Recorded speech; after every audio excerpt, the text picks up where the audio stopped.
Yes, yes, that's okay. Thank you. Yes. All right. Confirm the first line of your address where you are at the moment. Uh, d- I don't know the. I haven't got the. I just. I don't have the. What do you call it?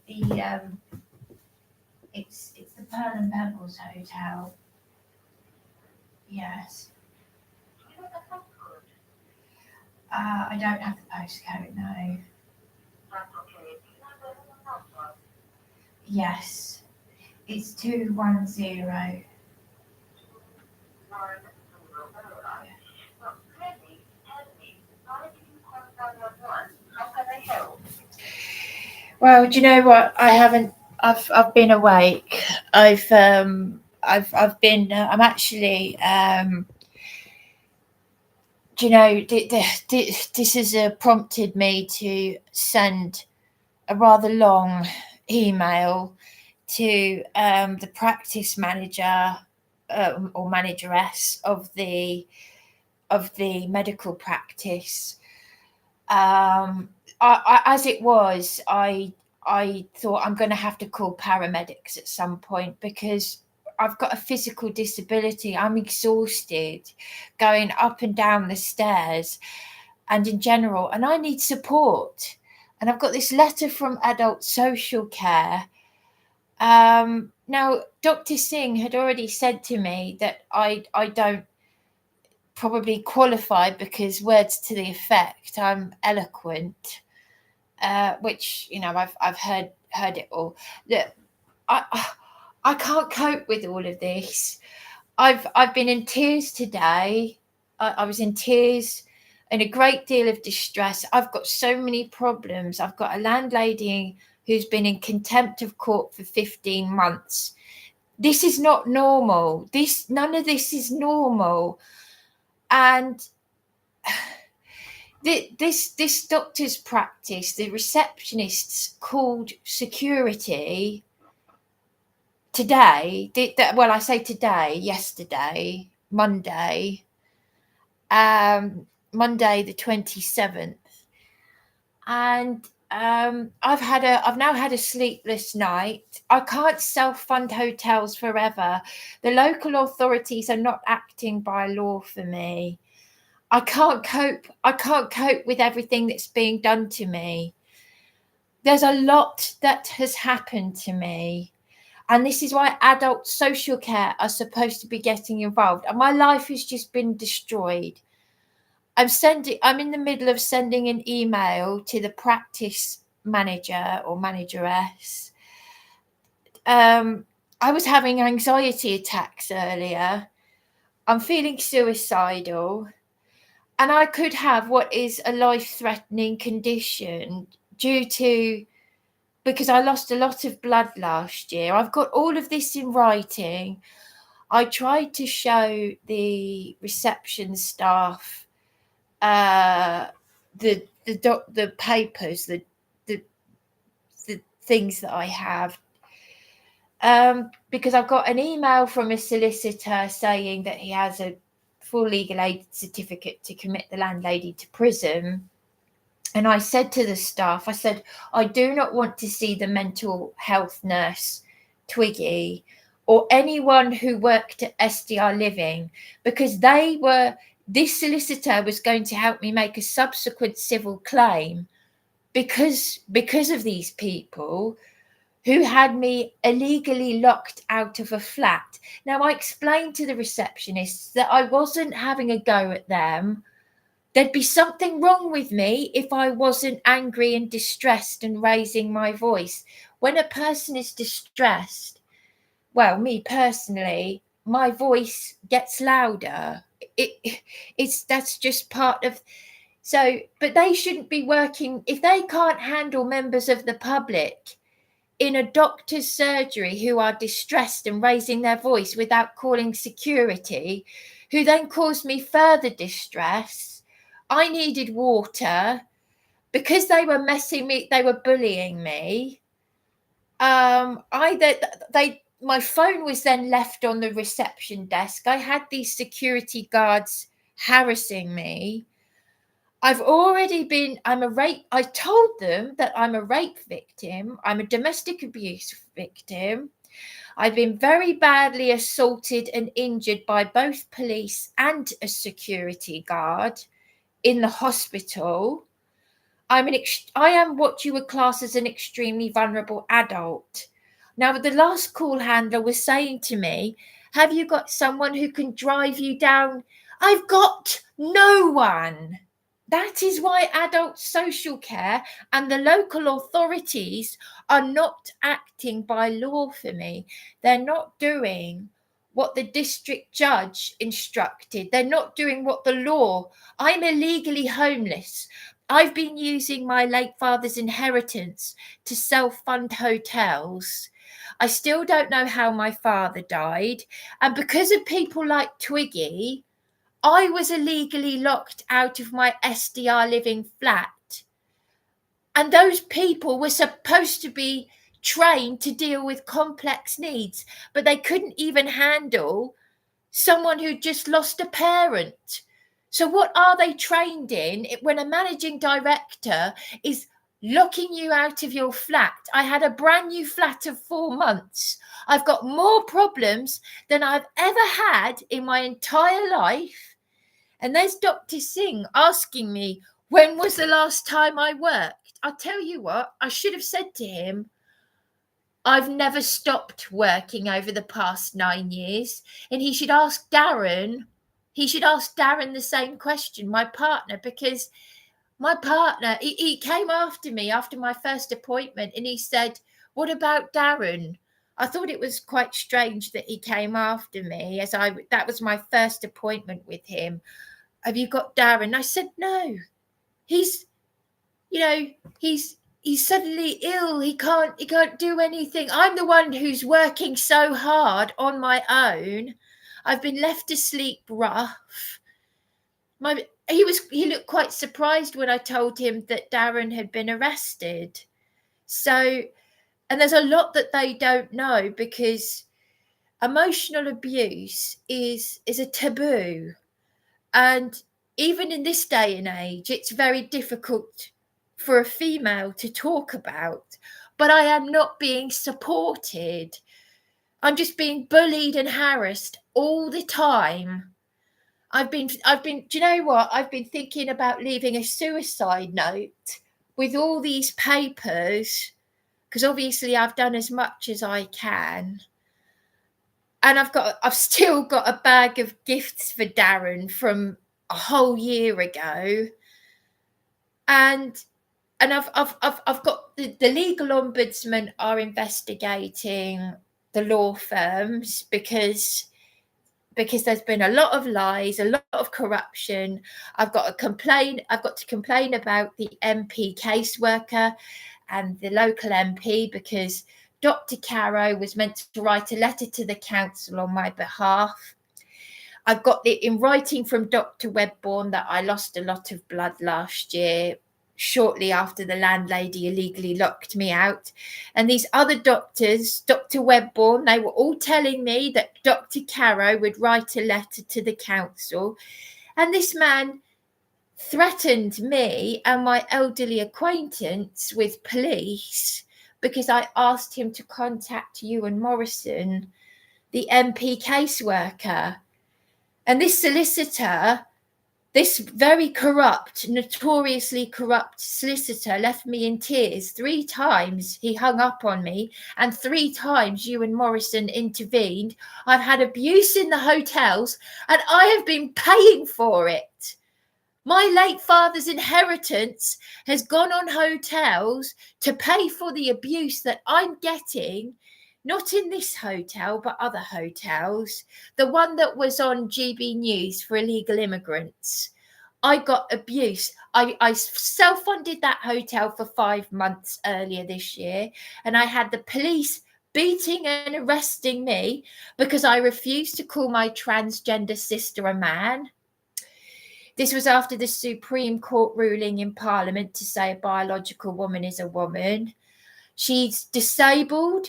She's on She's severely critically disabled, and I had no idea. Her support worker swore at me in Wetherspoons.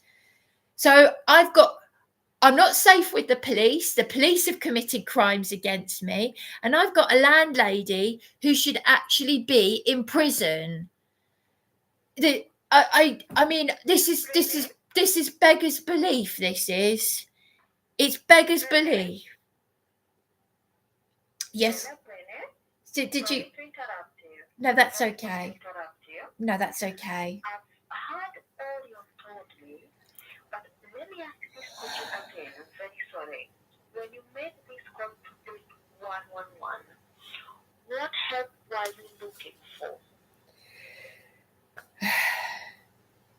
How do I answer that question? I mean, I've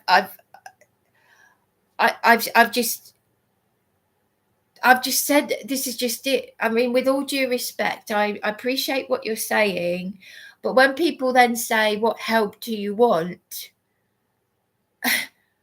the local authorities have not provided me with accommodation. I've got a letter from Adult Social Care, and I showed it to the GP practice.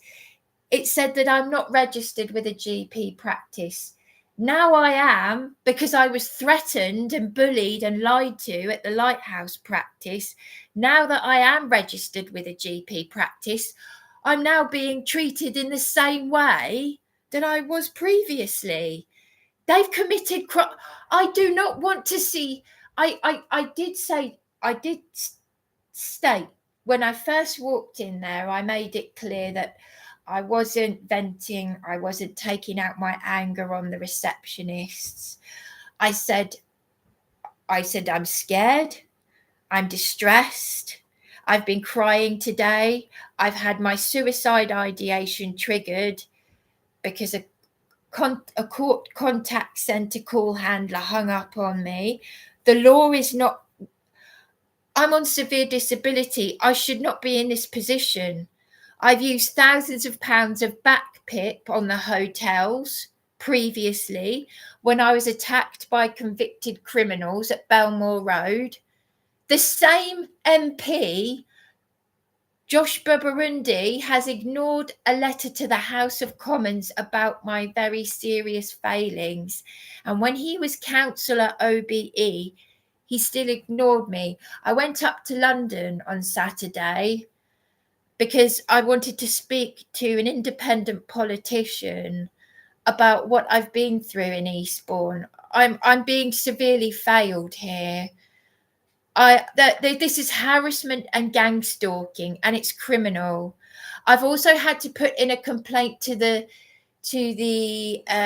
charity commission about warming up the homeless, the bullying and the threats I got from a volunteer and the CEO who lied to me in text. I'm being threatened with being.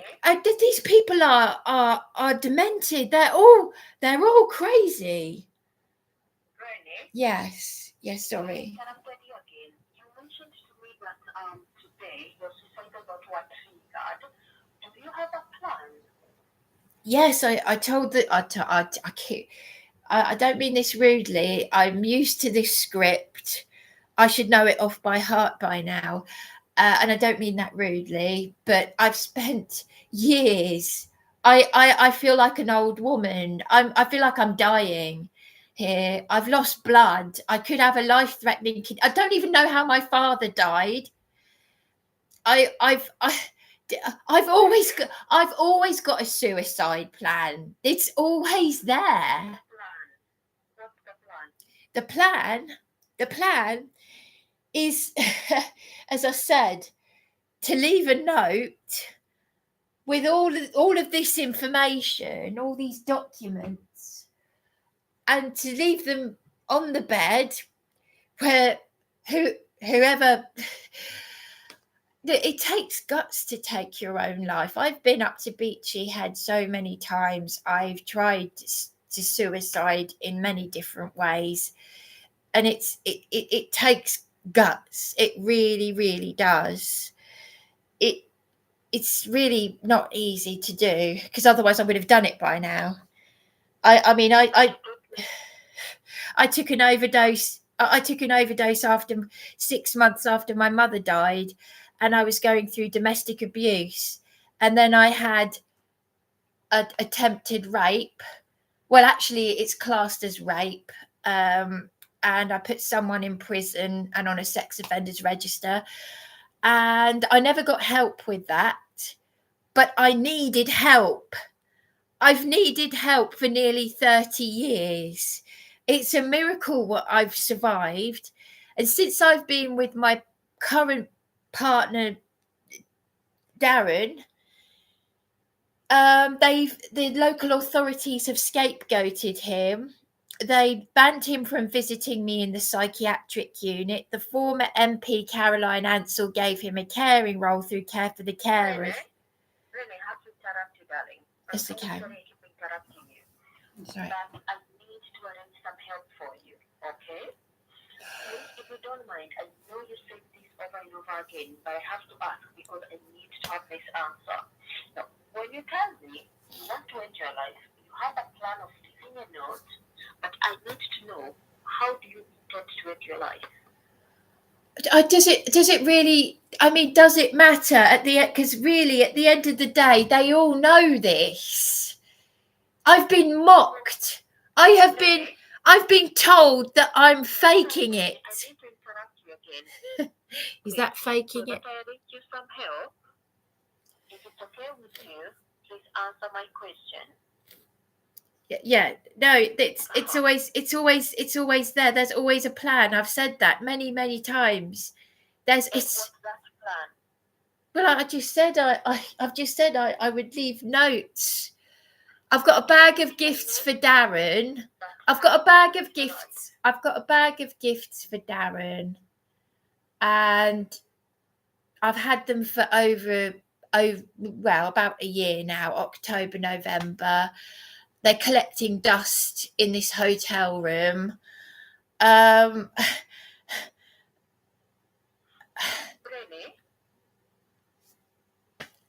What? Yes, yeah. I don't know what else I'm supposed to say, really. What? I just. Really, this is what I'm going to do. I'm going to arrange an ambulance for you because you said you have a suicide plan, intention, and you have a plan, but you're not answering my question. So I'm going to arrange an ambulance to come and see you, okay? But I did answer your questions. I said I have a plan. I always have a plan in the back of my mind. That's okay. It's just But that. you didn't tell me the plan. Well, I've read right. It's always Beachy Head, okay? It's our world famous suicide spot. I've been libelled in the Herald because I went up there so many times. I mean, seriously, no one's ever going to do anything. I've spent endless hours. If I had a penny for every time I've phoned NHS 111, this is killing me physically and mentally. Really, I need you to wait for the ambulance, okay? Yes, I hear you. If anything changes and gets worse before then, call us back on 999, all right? Yes, all right, okay. All right, thank you. All right. Take care. Bye-bye. Thank you, bye. Bye. It's always the same script. I should know it off by heart. Could you I'm just going to ask you some questions. It might not seem relevant, but could you put your hands on your chest? Do you know what? They even asked Darren stupid questions, right? There was poor Darren who had snatched a knife from me. This was before I did this. I put a knife right through my arm. I got a knife and it went right through my arm. Prior to that, and it really hurts me, because even though Juliet has now died and she let me down, and it's all very difficult, all of this. She's a deceased cancer patient. She was ignored by Caroline Ansell, the former MP, and she's died of cancer now, and she was a crucial witness. She said to me, it's not your fault that Darren snatched their knife and he had stitches where his tendons are. But I do feel responsible for that because it wouldn't have happened if it wasn't for me. Now, I know what people mean when they say it's not your fault. They don't want me to take on the burden of the guilt. But when you love someone, it hurts me that he, and you know what NHS 111 were doing? And it was actually in this hotel, would you believe? They asked him stupid questions like, there he was, bleeding everywhere. He was bleeding everywhere in this hotel. This was a few years ago. And before the new owners took over, otherwise, you know, I wouldn't have come back here, would I? And he was bleeding everywhere. And they NHS 111 said, how much blood are you bleeding? Is it enough to fill a cup? And Darren's screaming down the phone. And they're treating him like he's not cooperating. He was the one who needed a fucking ambulance. But you know who they called an ambulance out for? Me. This is how stupid they are. And then I've got PC Mark Vittler, right? This was the only police officer that I've ever complimented, and I will never, ever, for the rest of my natural born days, compliment a police officer again, because they're paid to do their bloody jobs, and all they've done is they've created these psychopaths. He was stood on the beach, right? Darren's run out of the hotel. This is all because of Eastbourne Borough Council, because what they've put us through, right? Darren runs out of this hotel, blood everywhere. This was, I think it was 2018. And apparently his letting agent saw him in the street and they gave him a lift to the hospital. He now can barely move his hand. I've got 2 police officers, right, who watched me run into the sea. It was another PC McCarthy and a PC Mark Vittler, 2 males. They watched me run into the sea. It was September. They just stand there with their arms folded and they watch you deteriorate. There'd be something wrong with me if I didn't have a mental breakdown. If I just carried on doing the British stiff upper lip. If I carried on just being all middle class. Yeah. If I just carried on like that, there'd be something wrong with me. This is killing me. I have been illegally forced into homelessness. Every time I complained about anything, bed bugs crawling on me, broken utilities. Apparently, some of the housing officers, yes, I already know some of them have got mental problems and they've been homeless themselves. Makes sense, doesn't it? Because John Tutty told me he had bipolar and that he'd slept rough.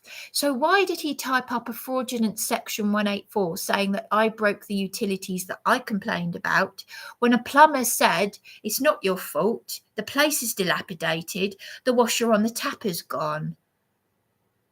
I spent ages polishing a picture of my grandmother from 1912, a picture of my grandmother as a child with her siblings, my beautiful grandmother, I even got a bigger picture of her framed and a picture of my family and Anne from New York. Because if Anne from New York knew what these bastards were doing to me,